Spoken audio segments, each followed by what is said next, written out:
জ্বালায়া, দেশে আগুন লাগায়া জনতার জ্বালায়া, পালায়া ছাইরা গেলি ঢাকা, গণভবনটা এখন ফাঁকা, ও বুবুরে গণভবনটা এখন ফাঁকা। তো এই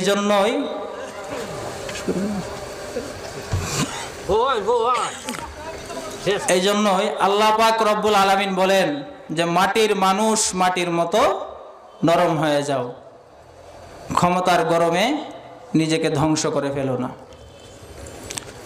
তো যেই খুতবার মধ্যে যে হাদিসটা পাঠ করেছিলাম এর কিছু কথা বলে আমি শেষ করে দিব। ইদা আযমাত উম্মাতিদ দুনিয়া নুজিয়াত মিনহা হাইবাতুল ইসলাম, যে মানুষ যখন দুনিয়াটারে আপন বানায় নিবে, ইসলামের মহব্বত অন্তর থেকে দূর হয়ে যাবে। মানুষ যখন দুনিয়াটাকে আপন বানায় নিবে, ইসলামের মহব্বত অন্তর থেকে দূর হয়ে যাবে।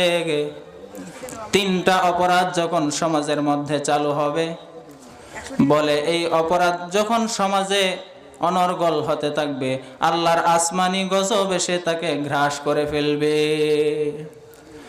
এক নাম্বার, দুনিয়াটাকে আপন বানায় নিবে। দুই নাম্বার, সৎ কাজের আদেশ এবং অসৎ কাজ থেকে বিরত করবে না, মানুষকে বাধা দিবে না।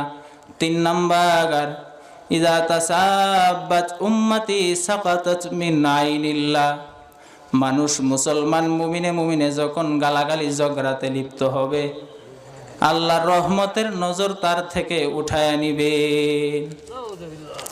মায়ার নবী বসে আছেন পার্শ্বে, আবু বকর ইহুদি এক জালেম মায়ার নবীকে হুজুর দাঁড়ায় গালি আর গালি, গালি আর গালি। মায়ার নবী কিছু বলেন না, চুপ, মুস্কি মুস্কি হাসেন। আবু বকরের চান্দি গরম, ইহুদি গালি দেয় নবীরে, আমি জিন্দা আবু বকর পার্শ্বে বসা, আমি ধরুমনি, কথা আর সহ্য করা যায় না। আবু বকর কিছুক্ষণ পর দাঁড়াইয়া রাগে জবাব দেওয়া শুরু করলেন। এদিকে তাকায়া দেখলো মায়ের নবীর চেহারাটা মলিন হয়ে গেল।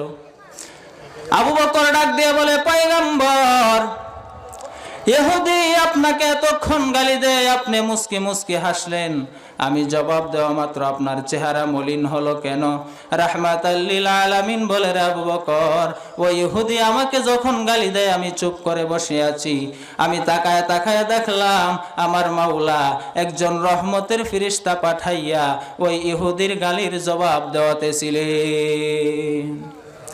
তুমি যখন জবাব দেওয়া শুরু করলা, রহমতের ফেরেশতা চলে গেল, আমার মনটা বড় বেজার হয়ে গেল। বান্দায় বিচার হাতে নিলে মাওলায় বেজার, বিচার আল্লাহর কাছে ছেড়ে দাও, একদিন আগে পরে দেখবা কপাল পুড়ে গেছি। এই জন্য আমরা কাউকে গালি দেই না। কত মানুষ আমগো গালি দেয়, কাফের কাফের কাফের, তাবলিগওয়ালারা কাফের, পীরের কাছে যায় যারা কাফের, আহম্মদ শফি মুশরিক মুনাফিক, কত গালি আর গালি।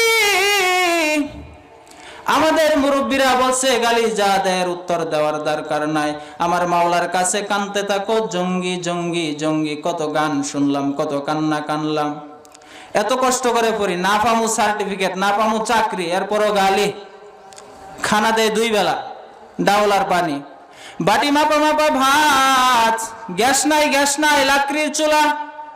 এখনো সে মাদ্রাসা আছে ঢাকায়, ওই ডাউল আর ভাত কেমনে খাওয়া যায়? বাজার থেকে আলু নিয়ে আসতাম, আলুর উপরে কলম দিয়ে নাম লেখা ভাতের মধ্যে, গরম ভাতের মধ্যে দিতাম, সিদ্ধ হয়ে যাইতো।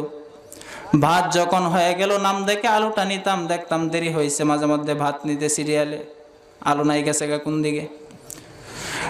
এরে আল্লাহর বান্দা, ডাউল আর আলু ভর্তাও নাই, এত কষ্ট। এই লেখাপড়ার পরে সরকারি চাকরিও নাই, বাহাদুরি করার কোনো সার্টিফিকেটও নাই, এরপরেও আবার জঙ্গির অপবাদ। কত আলেমরা কানলো, হুজুরেরা কানলো, তাহাজ্জুদ নামাজে কান্না, আল্লাহওয়ালাদের কান্না। এরপরেও আমগো জাতি ভাইরাও কত গালি, কওমি দেওবন্দি জাহান্নামী কাফের। আল্লাহর শুকর, কান্না করার পর 40 বছর পর মাওলার দরবারে দোয়া কবুল হয়ে গেল। যারা গালি দেয় আবার গালিটারে ধইরা জেলখানার ভিতরে ঢুকায়। সরকার বাহাদুর প্রশাসন থেকে চিল্লায় চিল্লায় বলল, আমরা এতদিন জানতে পেরেছি উল্টা পাল্টা তদন্তে মাদ্রাসা জঙ্গির প্রযোজন কেন্দ্র, এখন আমরা ফাইনাল তদন্ত করে ডিক্লারেশন দিয়া দিলাম এদেশের মাদ্রাসায় জঙ্গি নাই, জঙ্গি নাই, বরং এই দেশের মাদ্রাসায় হলো আদর্শ মানুষ গড়ার ফ্যাক্টরি। এই জন্য গালি না দিয়ে বান্দা আল্লাহর কাছে দোয়া করো, আল্লাহ কবুল করে নেবেন। আমাদের রিজিকের টেনশন আছে, রিজিক দেওয়ার মালিক কে? وَتَرْزُقُ مَن تَشَاءُ بِغَيْرِ حِسَابٍ। রিজিক দেওয়ার মালিক কে? আল্লাহ কয় দেখ দেখ আমি কেমন রিজিক দেনেওয়ালা। দুনিয়াওয়ালারা বলে আয় আয় আয়, দারিদ্র বিমোচন করে দিব। দৌড়ায় গেলাম, দরজা তালা। ব্যাপার কি? সাহেব এখন রেস্টে আছে, আগামীকাল আসবা। আগামীকালায় দেখি আবার হাই বিজি। কি ব্যাপার? বলে কথা কম, বিনা অনুমতিতে প্রবেশ নিষেধ। ভিতরে কি হয়? বলে চা চক্র, মেখন মিটিং চলে, আগামীকাল আসবা। দৌড়াইতে দৌড়াইতে হুশ নাই, লুঙ্গি ফুরান হয়ে গেছে, জুতা কিনার উপক্রম হয়ে গেছে। এরপরে আবার পরে চাইলাম 10,000, দিল আমারে 2,000। একটু যদি কই স্যার কথা কম, 2,000ও ফিরাই দে। ঠিক নেই? আল্লাহ তাআলা বলে দেখ, দুনিয়াওয়ালারা মাঝে মাঝে দরজা খুলে, মাঝে মাঝে খুলে না, সবাইরে দেয় না, চেহারা দেখে দেখে দেয়। আমি মালিক এমন বড় রাজ্জাক, আমার দরজা অল টাইম খোলা। রাত্রে চাইলেও পাবি, দিনে চাইলেও পাবি, নারীরা চাইলেও পাবি, ইমানদার চাইলেও পাবে, বেঈমানেরাও পাবে। ওই সাগরের মাঝখানে গিয়ে যদি আল্লাহকে ডাকো তখন আল্লাহ দিবেন। এরে নবীর উম্মতের দল, আল্লাহ বলে তোরে আমি এত আদর করি, তুই বড় শক্তিওয়ালা, এত মায়া করি, তুই শক্তিওয়ালা এই জন্য, তুই বেশি ক্ষমতার মালিক এই জন্য না। না ওরে বান্দা, তুই তাকায় দেখ তুই কত দুর্বল। আমি যখন দুনিয়াতে ভূমিষ্ঠ হলাম, আমার আশেপাশে কেউ নাই সহযোগিতার জন্য। আমার দাদি নানি পার্শ্বে বসায় আমার মাকে ডিরেকশন দিল, এইভাবে বাচ্চা কোলে নেও, এইভাবে বাচ্চা কোলে নেও। আমার মা আমার মুখে দুধ দিল, খেতে পারিনি, পরে গেল। অথচ তাকায় দেখো, একটা ছাগলের বাচ্চা যখন ভূমিষ্ঠ হয়, ওর আশেপাশে কেউ নাই সহযোগিতার জন্য। ও মাটিতে পড়া মাত্র দ্রুত মায়ের ওলানে মুখটা লাগায় দেয়। যখন দেখে মায়ের ওলান শক্ত, দুধ আসে না। আমরা তো মায়ের ওলানে দুধ না পাইলে দৌড়ায় ডাক্তারের কাছে যায়। আল্লাহ তাআলা এমন ইঞ্জিনিয়ারিং মেধা দিয়ে ওলে দুনিয়াতে পাঠাইলেন। ও বুঝতে পারলো মায়ের শক্ত উলানটারে যদি আমি মাথা দিয়ে জোরে জোরে কয়েকটা আঘাত দেই, মায়ের উলানটা নরম হয়ে যাবে। মায়ের মাথা দিয়ে জোরে আঘাত করলো, মায়ের উলানটা নরম হয়ে গেল।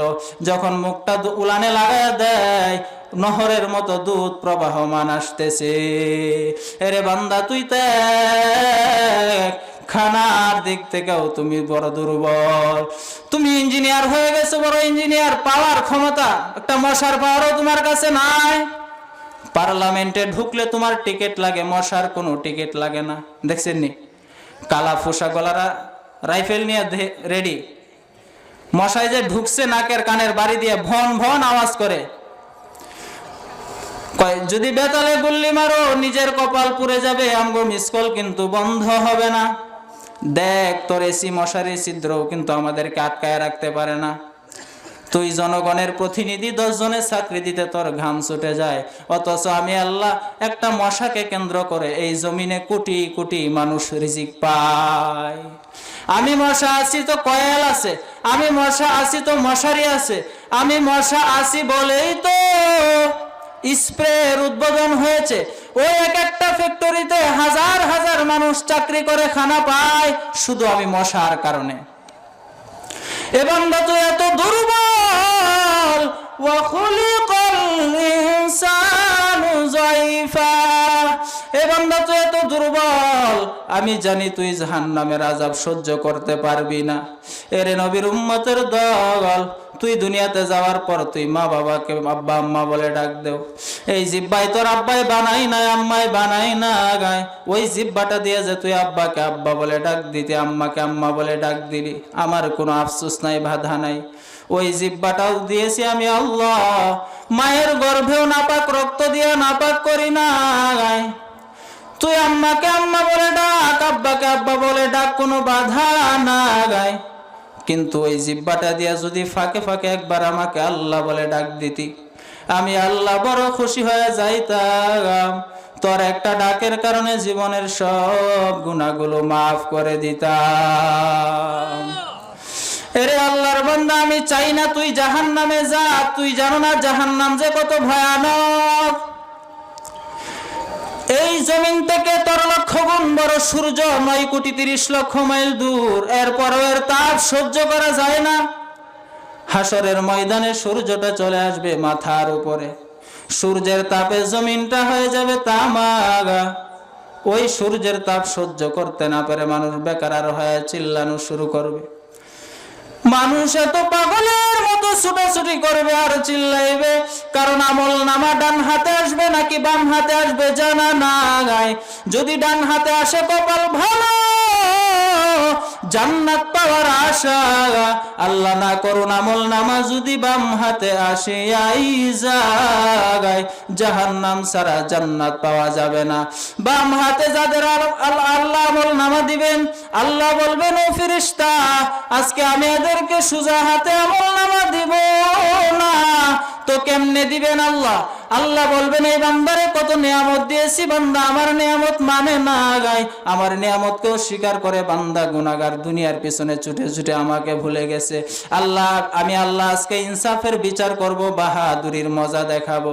আল্লাহ তাআলা রাগান্বিত আওয়াজ দিয়ে বলবেন, এই নাফরমানের বুকটাকে মাঝখান দিয়ে ছিদ্র কর।